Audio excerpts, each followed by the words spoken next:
Γεια σας και καλώς ήρθατε στο κανάλι μου. Σήμερα θα φτιάξουμε παρέα με την Μπαρίλα καρμπονάρα.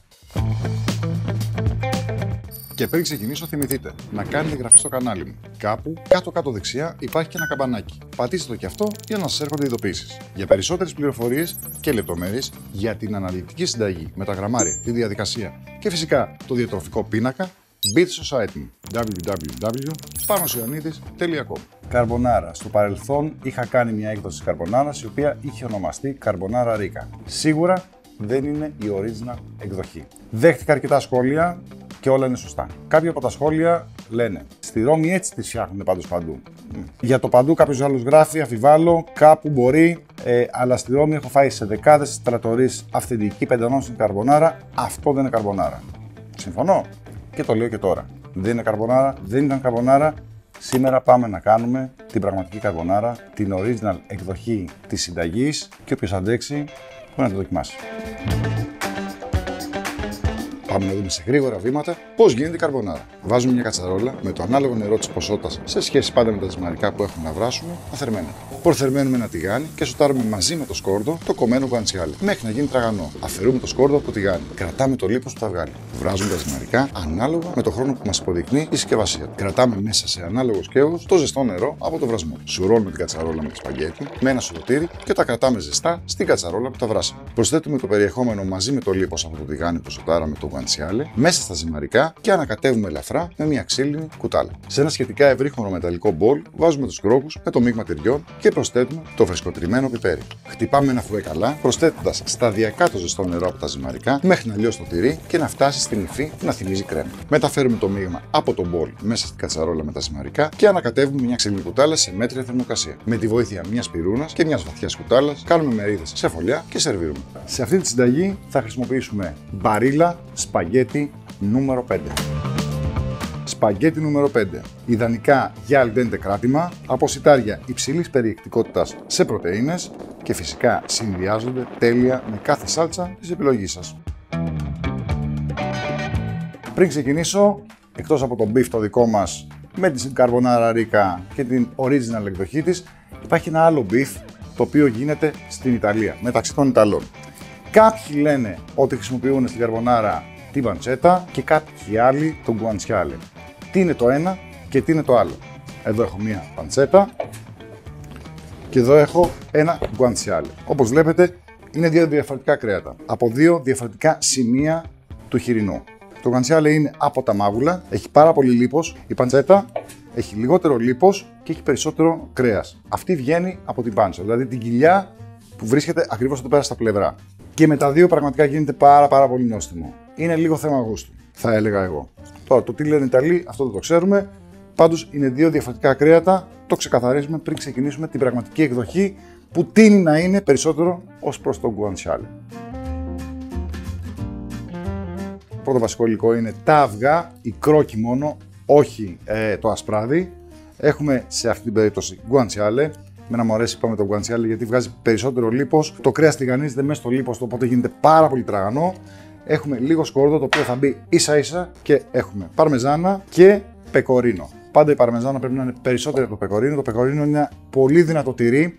Το θέλουμε για τη γεύση, αλλά την πραγματική γεύση την παίρνουμε από την παρμεζάνα. Λοιπόν, η πρώτη μας κίνηση είναι να βράσουμε το νερό. Ψηλή θερμοκρασία. Ανοίγουμε καπάκι και αλατίζουμε ανάλογα με την ποσότητα του νερού. Νομίζω εδώ είμαστε καλά. 3,5 λίτρα νερό για μισό περίπου πακέτο ζυμαρικά. Αυγά ολόκληρα. Παίρνουμε ένα μπολ και παίρνουμε και ένα δεύτερο μπολ για τα τσόφλια. Εδώ έχουμε ένα μεγάλο μπολ το οποίο θα βάλουμε μέσα τα αυγά. Σπάμε. Ανοίγουμε πολύ προσεκτικά το αυγό για να μην πέσει κάποιο τσόφλι μέσα. Με το ένα κομμάτι κρατάμε σταθερά τον κρόκο. Καθαρίζουμε όσο γίνεται να μην έχει ασπράδι. Το ρίχνουμε στο μεγάλο μπολ. Τα τσόφλια τα βάζουμε στο μικρό το μπολ. Κάνουμε την ίδια διαδικασία. Κρόκος, καθαρός, μεγάλο μπολ. Ζεσταίνουμε τηγάνι σε δυνατή φωτιά. Περιμένουμε για λίγο. Μέσα στο μπολ που έχουμε ρίξει τον κρόκο ρίχνουμε την παρμεζάνα. και το πεκορίνο. Το αφήνουμε αυτό στην άκρη. Γκουανσιάλε το οποίο το έχουμε κόψει σε κύβους, όχι ζουλιέν. Παίρνουμε ένα μαχαίρι ασέ και σπάμε ελαφρά το σκόρδο. Αλλά σε αυτή την περίπτωση δεν το καθαρίζουμε, το κρατάμε ολόκληρο, σπασμένο, μαζί με τη φλούδα. Στην Ιταλία αυτό το λένε aglio al camicia. Ρίχνουμε το γκουανσιάλε στο ζεστό τηγάνι. Και ρίχνουμε και το σκόρδο. Το σκόρδο το θέλουμε ίσα ίσα να μας δώσει τα πρώτα αρώματα. Μετά θα το αφαιρέσουμε.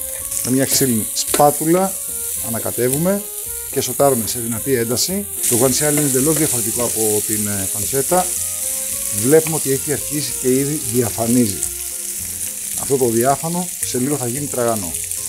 Κλείνουμε την εστία και το αφήνουμε να πέσει η θερμοκρασία του μέσα στο δικό του λίπος.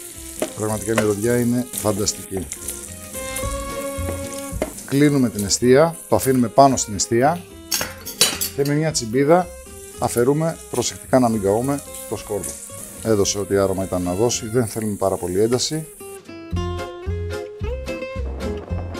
Το νερό έβρασε, το έχουμε αλατίσει. Αυτό που μας μένει να βάλουμε το ανάλογο ζυμαρικό, σπαγγέτι νούμερο 5, υπενθυμίζω, της βαρίλα.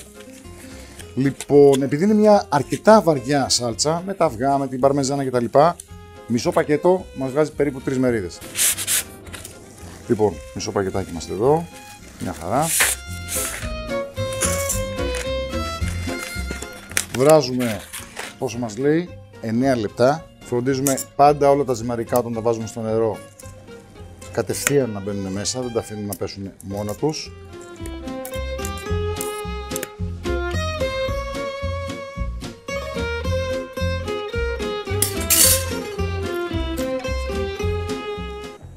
Τέλειο.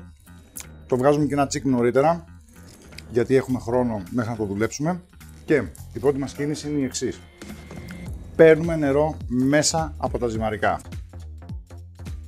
και πάμε να στουρώσουμε τα ζυμαρικά. Θα χρειαστούμε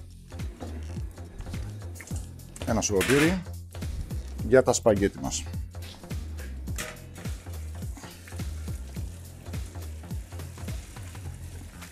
Τα ρίχνουμε μέσα. Όσο είναι ζεστά, είναι πολύ σημαντικό αυτό, να είναι πολύ ζεστά.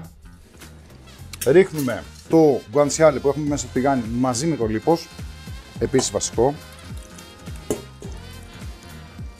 Ανακατεύουμε τα ζυμαρικά να πάει το λίπος με το γκουανσιάλε παντού. Γιατί δεν βάζουμε τα ζυμαρικά μέσα στο τηγάνι με το γκουανσιάλε? Γιατί η ποσότητα είναι πάρα πολύ και όταν πάμε να βάλουμε τη σάλτσα και τα ανακατέψουμε μια απάντηση, θα μας φύγουν απ' έξω. Αν είναι να κάνουμε μια μερίδα, τότε έχει κάποιο νόημα να το βάλουμε μέσα στο τηγάνι, όπως κάνουμε στα εστιατόρια, ας πούμε. Φουέ. Μείγμα με τα τυριά. Αυγά. Βάζουμε και για τη γεύση λίγο φρεσκοτυπημένο πιπέρι μέσα στο μείγμα. Λίγο ζεστό νερό από το βρασμό. Πάμε και ανακατεύουμε. Αυτό που θέλουμε είναι να φτάσουμε το μείγμα στους 60 βαθμούς, 65, ώστε να παστεριώσουμε και το αυγό. Παίρνουμε μια ξύλινη κουτάλα, όχι σιδερένια, μια σπάτουλα, για να ανακατέψουμε. Ρίχνουμε μέσα την κρέμα. Βγάζουμε όλη την κρέμα από μέσα και ανακατεύουμε με πολύ γρήγορες κινήσεις. Προσθέτουμε λίγο ακόμα από το ζωμό. Ανάβουμε λίγο το μάτι. Πέρασε το λεπτό, σβήσαμε και είμαστε έτοιμοι για σερβίρισμα. Κουτάλα, μία πυρούνα.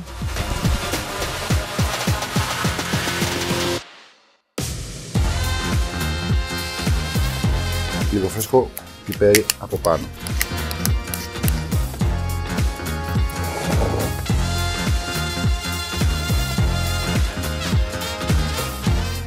Είμαι περίεργος για τα σχόλιά σας. Μόλις τη φτιάξετε, σας περιμένω στο επόμενο βίντεο. Πάρα. Δηλαδή, μπράβο. Νομίζω με έριχνε. Είναι καλύτερο καρμπονάρι που θα φάει.